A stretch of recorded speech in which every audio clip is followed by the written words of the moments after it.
Time now for Eye on Africa, the headlines. A glimmer of hope in South Sudan as former rebel leader Riek Machar returns to take up his post in the unity government. It faces the task of rebuilding a country ravaged by war and poverty. We look back on the unrest in Burundi a year after the president's controversial re-election bid unleashed a cycle of tit-for-tat violence. The new play remembers the unusual tale of the young Namibians spirited away to communist East Germany back in the 1980s. Start with a boost to the peace process in South Sudan. This as rebel leader Riek Machar was sworn in as vice president in the capital Juba, the city he fled in December 2013. Comes as part of a deal aimed at ending over 2 years of conflict in which tens of thousands of people have lost their lives. More than 2 million have been left homeless. A little earlier I spoke to Colin Cozier of Fairfax Media in Juba for more on the reaction there. There weren't the street celebrations that one might have expected. We've just had a blackout here in Juba. He was, however, greeted at the airport by his supporters and a few members of the government, and he was pretty much taken straight to be sworn in as vice president and then out to his rebel camp where he's staying with his troops on the outskirts of the city. UN Chief Ban Ki-moon said he wants this unity government to be formed and get to work as soon as possible. It does face a huge task. How realistic is that? Well, it remains to be seen how they'll get along. I mean, their problems are huge. Though it should be said that Machar's return to the capital Juba is hugely significant and a major step forward towards peace.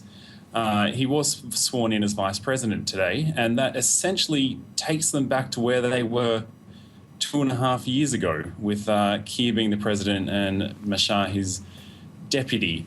Though in that 2.5 years, there's been a big war, tens of thousands have died, and the two don't trust each other. So how they'll be able to work together and make this unity government work, it remains to be seen. The problems are that the economy is crippled.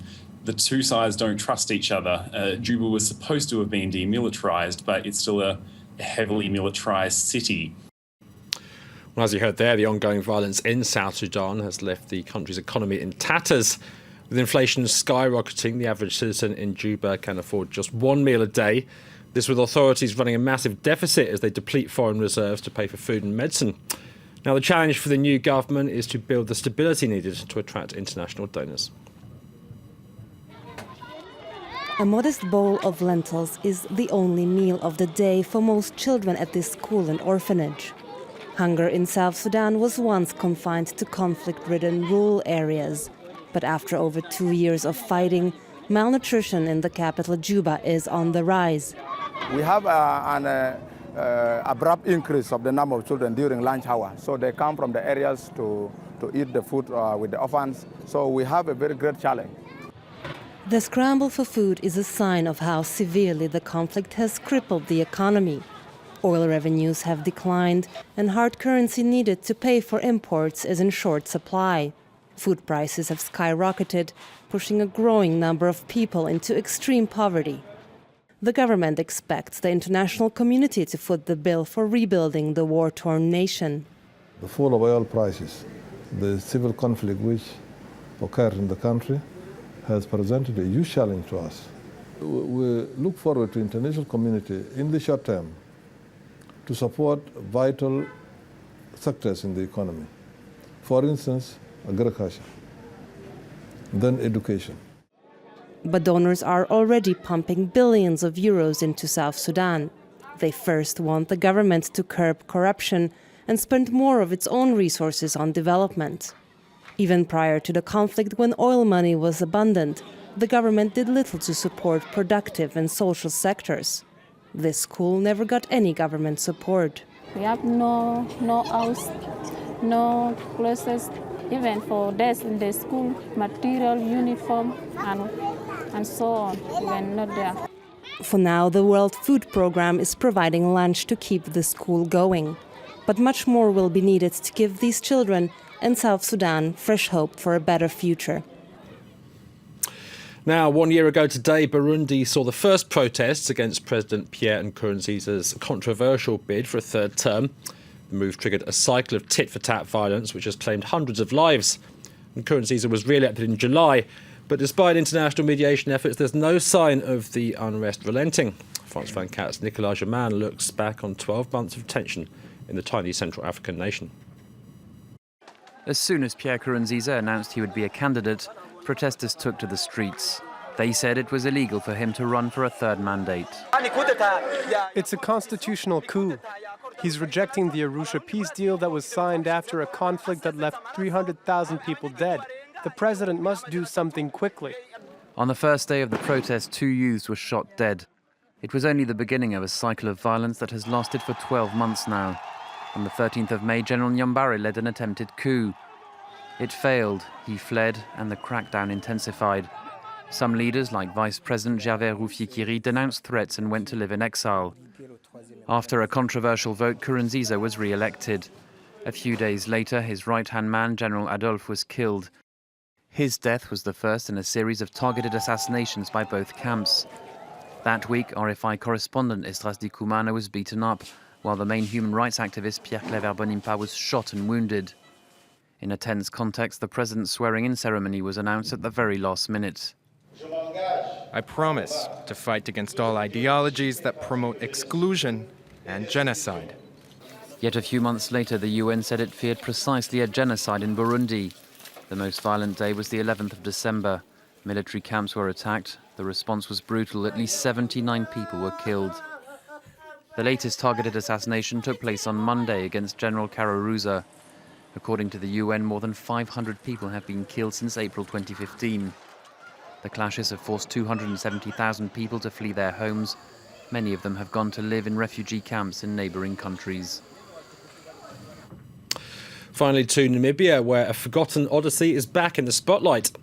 In the 1980s, at the height of the country's independence struggle, 400 children were shipped off to East Germany to be groomed as the model communists who'd form the country's future elite. That is part of a deal between the Soviet-backed liberation movement and the East German government. 3 decades on, their story is being told in a new play. Lucia Ngombe still has dozens of photos from her childhood in Germany. At first glance, they're typical schoolyard shots. But Lucia was one of about 400 Namibian children sent to East Germany in the 1980s. At the time, SWAPO resistance fighters in Namibia were battling the South African occupation. And thousands had fled the former German colony for wretched camps in Angola and Zambia. For me, it was to save my life. And even as a child, I understood it already. I knew that, Zambia wasn't good for us because there was war. Under a deal between SWAPO and the German Democratic Republic, hundreds of children from the camps were sent abroad to be molded into model communists and Namibia's future political elite. Monica was just 3 years old when she was taken. In a castle in a village in the north of the country, she received a strict education and rigorous physical training. I consider myself very, very privileged from the way I was raised, because that education system, it embraced everything you need to know in life about important values, about toiling diligently, about punctuality, about standing up for one's country, about being unbribable. Today, Monica's daughter has a role in a play recounting the children's odyssey. The adventure came to an abrupt halt with the fall of the Berlin Wall, and the children were repatriated to the capital Windhoek in 1990.